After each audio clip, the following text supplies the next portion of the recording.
Hi, my name is Megan Pate, and I'm doing my theory competency over the relational dialectics theory.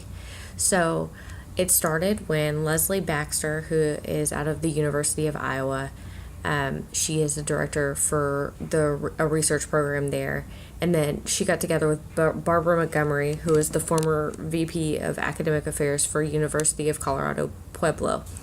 And they got together and they became trailblazers for research and studies relating to communication in close relationships. The relational dialectics theory helps explain the idea that relationships function through contradictory, non-rational, and opposing tendencies. And relational dialectics is basically it's defined in our book as a dynamic knot of contradictions in personal relationships and unceasing interplay between contrary or opposing tendencies.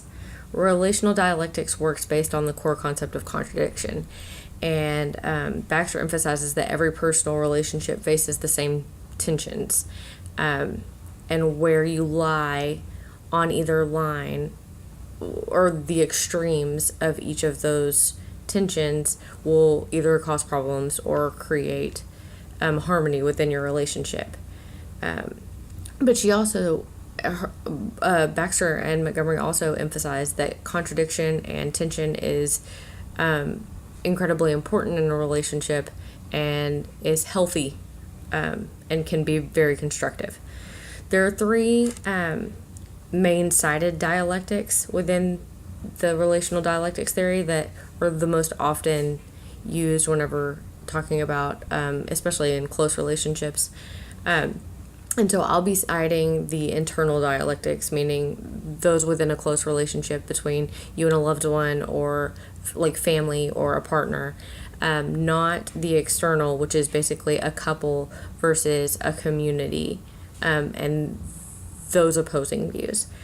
In the internal dialectics between a couple and the three main-sided ones are connection and autonomy, which is basically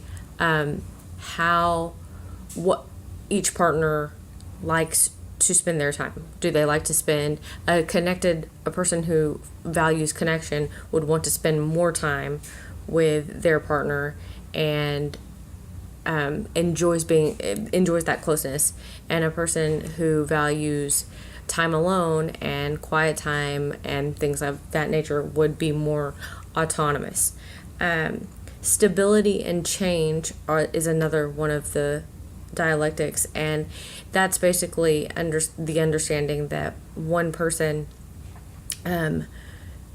needs the stability of a relationship, needs to know that their partner is going to be around and steady and capable of maintaining the regular everyday affairs within a relationship.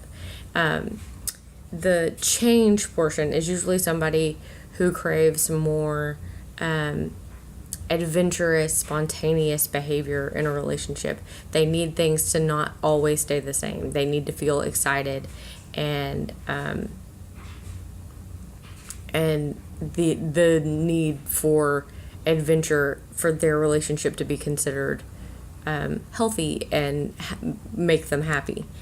Openness and closedness is another is the last of the three main-sided dialectics, and this just basically explains how much a person likes to share.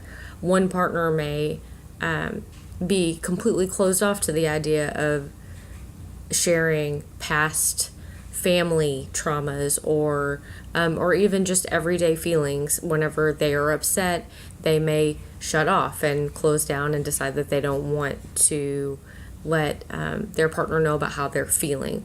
Whereas a person that's more on the open side of the spectrum is going to be more inclined to express their feelings and share details of their past that were like no matter how intimate. Where you function within all of these dialectics has such a huge impact on your relationships, and it helps explain where we stand individually and helps us understand where other people are on this spectrum. It helps understanding the relational dialectics theory helps us understand how we can better our relationships. The concepts within it are like a roadmap for having a healthy and functional relationship.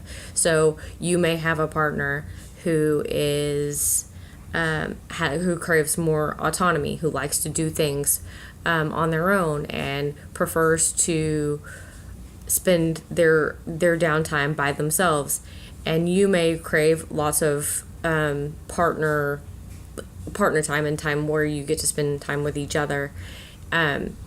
Finding a place within those two that can be a functional, happy compromise for the two of you is the only way in which a relationship is going to continue to grow and be healthy. So finding somewhere in between that both people can both agree upon, but also can function to and actually physically make happen is the key to creating happy relationships, both romantic or familial, any kind of close relationships that you can have.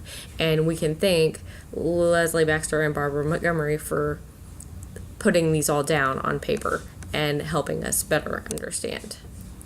So that is all I have to say. Thank you.